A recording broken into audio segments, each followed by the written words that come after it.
बीच बीच बस एक चाय की चुस्की हो जाए तो मजा आ जाएगा।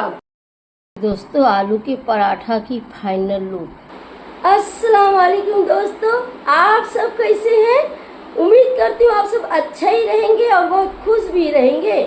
मेरी दुआ है आप सब खुश रहिए, आबाद रहिए, दिन दुगनी रात चौगनी तरक्की करिए। अल्लाह पाक आप सबको हमेशा खुश रखे, आपके बच्चों के साथ आप सबका हमेशा बनाए रखे, आप सबके बच्चों की 100 साल की उम्र हो, आप सबकी हर अच्छी वाली चाहत पूरी हो जाए। ढेर सारी दुआ है दोस्तों। तो आज मैं इतनी चटपटा आलू की पराठा लेकर आई हूँ कि आप लोग सोच नहीं सकते हैं। तो आप लोग ब्लॉग को फुल वॉच करिएगा, स्टेप बाय स्टेप देखिएगा, तब मेरे जैसा बनेगा। और दोस्तों, धनिया पत्ता जो लेंगे ना, हम सिर्फ पत्ता ले लेंगे। आज मैं थोड़े बैठे बैठे काम करने की कोशिश कर रही हूँ, क्योंकि आज मेरे पैर की तकलीफ थोड़ा ज़्यादा हो गया है, इसलिए तबीयत अच्छा नहीं है। लेकिन घर का काम तो करना ही पड़ेगा दोस्तों, खाने ही पड़ेगा। तो मैंने बहुत सोची मैं आज क्या बनाऊं, तो मुझे समझ में आया कि मुझे आलू पराठा बना लेना चाहिए और मेरे व्यूअर्स की मांग भी पूरा हो जाएगा और मेरे पेट भी और मेरे बच्ची का पेट भी भर जाएगा। तो इसलिए कुछ काम आज बैठे बैठे करूँगी। तो इस तरह से सिर्फ धनिया पत्ता का पत्ता लेना है, डंठल नहीं लेना है दोस्तों, सिर्फ पत्ता लेना है। धनिया पत्ता साफ करके हो गया है, इतना ही लेंगे। बहुत ज़्यादा आलू के पराठे में धनिया पत्ता अच्छा नहीं लगता है और कुछ लोग क्या करते हैं, काट के डालते हैं। मैं काट के नहीं डालूंगी, मेरा अलग ट्रिक है। सारे ट्रिक जानने के लिए आप सब ब्लॉग पे बने रहिए, स्किप मत करिए। तो लहसुन छील रही हूँ, प्याज भी छील लूँगी, अदरक भी छील लूँगी। ये सारे छीलने के बाद फिर मैं आप लोग से मिलूँगी। आप सब ब्लॉग पे बने रहिए, स्किप मत करिए। छील के ले ली हूँ। प्याज एक और ली थी मैंने, बाद में आप लोगों को 5 प्याज दिखाई थी। अब एक चॉपर लेंगे, चॉपर लेके इसमें जो बड़ा वाला लहसुन है ना, उसको हम 2 टुकड़ा कर लेंगे ताकि वो आसान हो जाए चॉप होने में। ये देखिए, इस तरह से हम 2 टुकड़ा कर लेंगे, या तो इस तरह से लंबा लंबी 2 टुकड़ा कर लेंगे जो बड़ा बड़ा लहसुन है। अदरक को भी हम इस तरह से टुकड़े टुकड़े काट लेंगे ताकि चॉप करने में आसान हो जाए। चाहे तो बीच में इस तरह से एक चिड़ी भी लगा सकते हैं और इस तरह से जल्दी कट जाएगा। और प्याज को भी इसमें हम डालेंगे। इसमें हम 3 प्याज डालेंगे और 3 प्याज को हम दूसरे काम में लगाएंगे और दूसरे स्टाइल में हम 3 प्याज को काटेंगे। तो आप सब ब्लॉग पे बने रहिएगा, स्किप मत करिएगा, नहीं तो कुछ ना कुछ छूट जाएगा तो बेमज़ा हो जाएगा। तो चलिए इसी तरह से हम सब इसमें काट लेते हैं। देखिए, आधा चॉप की हूँ, आधा रहने दी हूँ। मिर्ची को भी इस तरह से 2 टुकड़े में चॉप करना है, थोड़ा थोड़ा चॉप करना है। बहुत ज़्यादा डालने से फिर चॉप करने में तकलीफ होता है। तो इसे चॉप कर लेंगे, उसके बाद दूसरा वाला भी इसी तरह से चॉप करेंगे। चलिए देख लेते हैं कितना चॉप हो गया है। देखिए, इस तरह से एकदम बारीक बारीक चॉप करना है। देख लीजिए कितना बारीक चॉप की हूँ। अब इसी तरह से ये दूसरा वाला भी सब काट लेंगे। 3 प्याज छोड़ देंगे, इतना बाकी रह गया है, इसे भी बारीक बारीक काट लेंगे पहले जैसा और चॉप कर लेंगे। देखिए, धनिया पत्ता भी इसमें डाल के चॉप कर ली हूँ। आप लोग को डाल के दिखाना भूल गई थी, कैमरा ऑफ करने के बाद याद आया तो मैंने धनिया पत्ता भी इसमें डाल के चॉप कर ली। अब गिलास में क्यों डाली हूँ, आप लोग के पास हेमंजस्ता है तो आप लोग हेमंजस्ता ले लीजिए, नई तरह से इस तरह से बेलन लीजिए और इसको थोड़ा कूट लीजिए। कितना कूटना है मैं कूटने के बाद बताऊंगी। अब कूटने का वजह क्या है, कोई भी चीज़ अगर कूट लो तो उसका पानी निकल आता है और ज़्यादा टेस्टी बनता है। तो इसलिए इसको कूट लेंगे, इसका थोड़ा पानी निकलेगा थोड़ा, तो आटा सानने में भी अच्छा रहेगा और टेस्टी भी बनेगा। कूट के हो गया, देखिए कितना मस्त कुटा गया है। अब क्या करेंगे, इस प्याज को हम स्लाइस में काटेंगे। अब आप लोग सोचेंगे कि आलू के पराठा में प्याज को स्लाइस में क्यों काटना है, तो आप सब ब्लॉग पे बने रहिए, आगे आगे आप सबको पता चलेगा कि प्याज को स्लाइस में क्यों काटना है। तो दोस्तों, आप सबसे रिक्वेस्ट करना चाहूँगी, प्लीज़ आप सब मिलके मेरे चैनल को आगे बढ़ाइए, लाइक शेयर सब्सक्राइब करके फुल वॉच करके सपोर्ट करिए, साथ में हाइप की बटन भी प्रेस कर दीजिए। सपोर्ट करने के लिए, हाइप करने के लिए थैंक यू सो मच, शुक्रिया। और एक रिक्वेस्ट है, प्लीज़ एड के साथ वॉच करिए। आप लोग एड के साथ वॉच करेंगे तो मेरा थोड़ा डॉलर बनेगा दोस्तों, और मेरी थोड़ा गरीबी दूर हो जाएगा। आप सबसे रिक्वेस्ट है। प्याज काट के हो गया है। अब प्याज को क्या करना है, इस तरह से मुट्ठी बांध के हल्के हल्के इस तरह से कर लेंगे तो प्याज थोड़ा अलग अलग हो जाएगा। तो इसे मैं बाद में कर लूँगी, आप लोग को मैंने दिखा दी। अब क्या की हूँ, मैंने आलू को मैंने धो के अच्छे से उबाल ली हूँ। देखिए आलू इस तरह से फट जाना चाहिए, आलू नरम नरम उबालना चाहिए, आलू कड़क नहीं होना चाहिए, एकदम नरम नरम आलू उबालना चाहिए। देखिए कैसे फट गया है सारे आलू, और गरम गरम ही इसको छील लेना है दोस्तों। इस तरह से गरम गरम हाथ बचा के हमको छील लेना है। इस तरह से एक बाउल ले लिए हैं। अब ये मत बोलिएगा आप लोग कि मेरे बाउल गंदा है, बस वो दाग है, बर्तन बहुत ज़्यादा पुराना हो गया है तो ये दाग नहीं छूटता है। पैसा आएगा तो नया खरीद लूँगी। इस तरह से प्लेट भी सब फट गया है, देखिए इस तरह से। तो सारे आलू छिलके हो गया है। अब हम इसमें ले लेंगे, और आप लोगों के पास अगर मेसर है तो आप लोग मेसर से मेस करिए। थोड़ा सा वीडियो कट करने पड़ा, आप लोग के पास अगर मेसर है तो मेसर से मेस कर लीजिए, नहीं है तो इस तरह से प्लेन तला वाला गिलास ले लीजिए और गिलास लेके मेस कर लीजिए। याद रखिएगा गरम गरम छिलना है और गरम गरम मेस करना है। गरम गरम मेस करेंगे तो इसमें गुलठी नहीं रह जाएगा, लम्स नहीं रह जाएगा और अच्छे से मेस हो जाएगा। इस तरह से मेस करते करते बीच बीच में इस तरह से पोंछ के चारों तरफ से ले लेना है, और फिर से इसे मेस कर लेना है। तो मेरा आलू यानी बटाटा, जिसे पोटोटो भी बोलते हैं, मेस हो चुका है।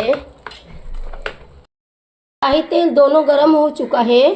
जो स्लाइस में प्याज काटे थे इसे हम अच्छे से लाल कर लेंगे। गोल्डन कलर के होने के बाद हम इसे निकाल लेंगे। आप चाहे तो इसमें लाल मिर्च भी डाल सकते हैं, जो लाल मिर्च होता है डंठल वाला, तो आप अपने ज़रूरत के हिसाब से इसमें लाल मिर्च भी डाल सकते हैं। मेरे पास लाल मिर्च नहीं था इसलिए मैंने नहीं डाली। आज को फ्राई करते टाइम गैस को फास्ट रखी थी। जैसे ये 90% फ्राई हो गया वैसे ही मैंने गैस को स्लो कर दी हूँ।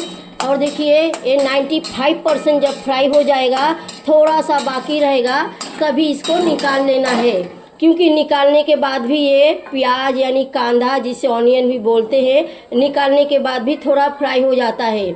और निकालने के बाद इसे 90% ठंडा करना है, और ठंडा करने के बाद थोड़ा सा टेस्ट के हिसाब से नमक डाल के इसे मिस लेना है, यानी मसल लेना है। जितना मसल सके बारीक उतना बारीक इसे मसल लीजिएगा।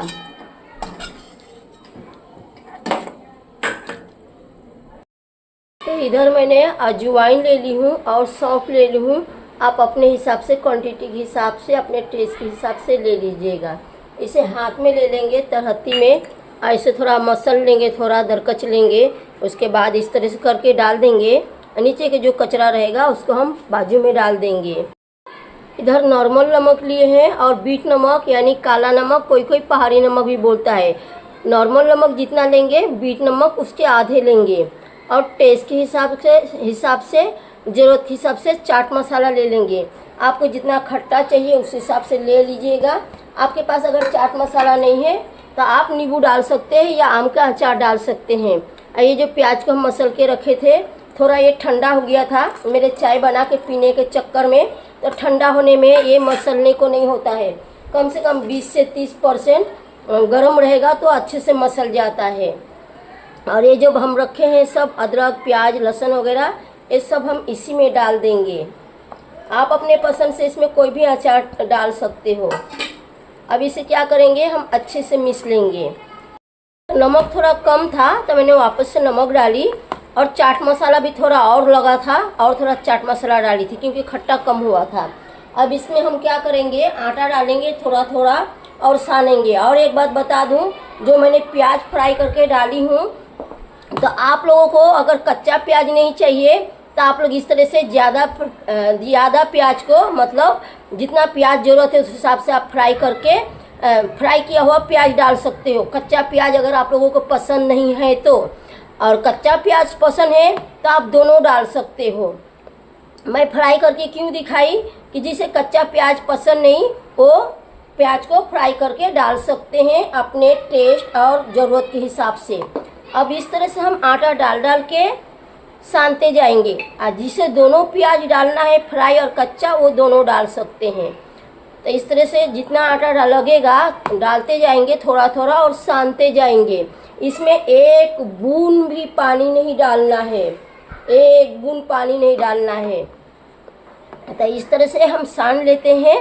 पूरा दिखाएंगे तो वीडियो बहुत लंबा हो जाएगा, याद रखिएगा। वापस से बोल रही हूँ, इसमें एक बूंद पानी भी नहीं डालना है। ज़रूरत के हिसाब से आटा डाल डाल के इसे गूंथते जाना है। दोस्तों आटा सान के हो गया है। अब तेल ले ली हूँ थोड़ा सा। आप जो भी तेल यानी ऑयल यूज करते हैं वो ले लीजिए और इसको कम से कम 2 से 3 मिनट तक अच्छे से मसल लीजिए। तो दोस्तों सान के हो गया है। अब इसको हम साइड में ले लेंगे और एक चकला बेलन ले लेंगे और सूखा आटा ले लेंगे। सूखा आटे में लगा के इसको हम लोइया बना लेंगे। हमको जैसे बनाना है, जाड़ा तो बड़ा लोइया लेंगे, अब पतला बनाना है तो छोटा लोइया लेंगे। ये दोनों तरह से आप बना सकते हैं। जितना चाहे उतना पतला कर सकते हैं, जितना चाहे उतना मोटा कर सकते हैं। तो मैं आप लोगों को दोनों तरीके से बेलकर बताऊंगी। तो इस तरह से हम चकला बना लेते हैं। आप सब में से कौन कौन इस तरह से खाए हैं आलू की पराठा कमेंट करिएगा। मेरा थोड़ा सर्दी हो गया है, सर्दी से परेशान हूँ। आप लोग खाए हैं पराठा तो भी कमेंट करिएगा, नहीं खाए हैं इस तरह के पराठा तो भी कमेंट करिएगा। देखिए बातों बातों में कितने आसानी से बेला गया। अब मैं छोटा लोइया बना के पतला बेल के दिखा रही हूँ। जितना छोटा आपको बनाना है, जितना पतला बनाना है, उतना छोटा लोइया इस तरह से लेके बना लेना है। इस तरह से छोटा बना लिए हैं और सूखे आटे में इसे डिप कर लिए हैं। ये बहुत ही सीधा साधा आसान तरीके से बन जाता है। पूर भरने की झंझट नहीं, फटने की झंझट नहीं। और आप इस तरह से जितना पतला बनाना चाहते हैं, जितना कागज के जैसा आप अगर बेल सकते हैं तो एक कागज के जैसा बेला जाएगा। तो देखिए दोस्तों बेला गया, पतला बेला गया। कितना बर्तन गरम हो चुका है, पैन बोलिए, तवा बोलिए, कढ़ाई बोलिए। अब इस तरह से इसे डाल दिए हैं। और आप लोग अगर इसे सनफ्लावर तेल से, ऐसे रिफाइंड तेल से सेकना चाहते हैं तो ठीक है। और राई के तेल से अगर आप लोग सेकना चाहते हैं तो राई को, जो तेल है राई का, उसे उबाल लीजिएगा। बिना उबाले अगर सेकेंगे तो कच्चेपन के स्मेल आएगा, क्योंकि सबको कच्चेपन के स्मेल पसंद नहीं होता। तो इसलिए मैं इस तेल से सेक रही हूँ। इसमें स्मेल नहीं आता है कच्चेपन की। और आप लोग के पास अगर घी है तो आप लोग घी से सेक लीजिएगा, सबसे बेटर रहेगा। घी से बनाया हुआ चीज़, पराठा हो और कुछ भी हो, टेस्ट ही कुछ अलग होता है। चलिए अब मैं तो तेल से सेकूंगी, आप लोग घी से सेकिएगा, ज़्यादा टेस्टी बनता है घी से। इस तरह से तेल को अच्छे से लगा लेंगे। जितना तेल अच्छे से लगाएंगे, तेल या घी, उतना ही सॉफ्ट होगा और उतना ही कलर भी अच्छा होगा। मैं आलू के पराठा में बहुत ज़्यादा तेल डाल के सेकती हूँ। तो चलिए अब इसे हम पलट लेंगे। पलट के इधर भी हम लगा देंगे तेल। इसी तरह से उलट पुलट के अच्छे से हम सेक लेते हैं। और याद रखना दोस्तों, मीडियम गैस पे सेकिएगा। गैस को फास्ट भी मत करिएगा और स्लो भी मत करिएगा। फास्ट करेंगे तो अच्छे अंदर से कच्चा रह जाएगा, और स्लो करेंगे तो रोटी कड़क हो जाता है, अच्छे से सेकाता नहीं है। तो चलिए सेक के हो गया उलट पुलट के। तो चलिए पतला वाला भी इसी तरह से हम सेकेंगे। जिस तरह से इसे सेक लिए इसी तरह से पतला वाला भी सेक लेते हैं। ये हो गया पतला वाला। देखिए दोस्तों, पतला वाला भी सेक के हो गया, उलट पुलट के दोनों तरफ से। तो चलिए इसी तरह से हम सब सेक लेते हैं। दोस्तों, आलू के पराठा की फाइनल लुक बहुत ही चटपटा और यमी बनता है। तो चलिए हम सब मिलके इसे टेस्ट करते हैं। आइए दोस्तों, आलू के पराठा टेस्ट करते हैं। यम्मी, मजा आ गया खा के, बहुत ही जबरदस्त बना है, सच बोल रही हूँ। आप सब इस तरह से एक बार आलू के पराठा खाकर देखिए, बनाकर सारे आलू के पराठा भूल जाएंगे और मेरे स्टाइल का आलू का पराठा आप लोगों को याद रह जाएगा, इतना जबरदस्त बना है। एक बार आप लोगों को बता दूं कि आप दोनों तरह की कांदा डालिएगा, कच्चा कांदा भी और फ्राई किया हुआ कांदा भी। अगर किसी को नहीं पसंद है कच्चा कांदा तो सिर्फ फ्राई किया हुआ डालिए और ज़्यादा डालिए, और किसी को फ्राई किया हुआ नहीं पसंद है तो सिर्फ कच्चा डालिए, और जिसको दोनों पसंद है दोनों डालेंगे तो सोने में सुहागा हो जाएगा, ज़्यादा टेस्टी बन जाएगा। तो एक बाइट और खाते हैं। मज़ा आ गया दोस्तों, इसमें कोई चटनी कोई चीज़ की ज़रूरत नहीं है, इतना चटपटा बना है। कोई भी बस एक चाय की चुस्की हो जाए तो मज़ा आ जाएगा। लेकिन अभी चाय नहीं बना सकते। आप लोगों को पता है कितना बजा है? अभी 1 बजा है रात को, 1, और मैं वीडियो शूट कर रही हूँ। कैमरा मेरा साथ नहीं दे रहा, मेरा वो सब फुल हो गया है। बहुत मुश्किल से अल्लाह खुदा करके अभी हुआ है शूट, और एक शूट बाकी है। अल्लाह अल्लाह करके हो जाए तो मैं अपलोड कर दूँ। ये वीडियो आप लोग को कल मिल जाएगा, यानी मंडे को। तो चलिए जाते जाते एक बाइट और हो जाए। आप लोग इस टाइम नाश्ता में लेंगे ना चाय के चुस्की के साथ, तो आप लोग का पूरा दिन बन जाएगा और इसका टेस्ट मुंह में घंटों रह जाएगा, इतना टेस्टी बना है दोस्तों। तो चलिए ब्लॉग को यहीं पे एंड करते हैं, फिर हम अगले ब्लॉग में मिलेंगे कुछ एक नया सा लेके। तब तक के लिए बाय दोस्तों।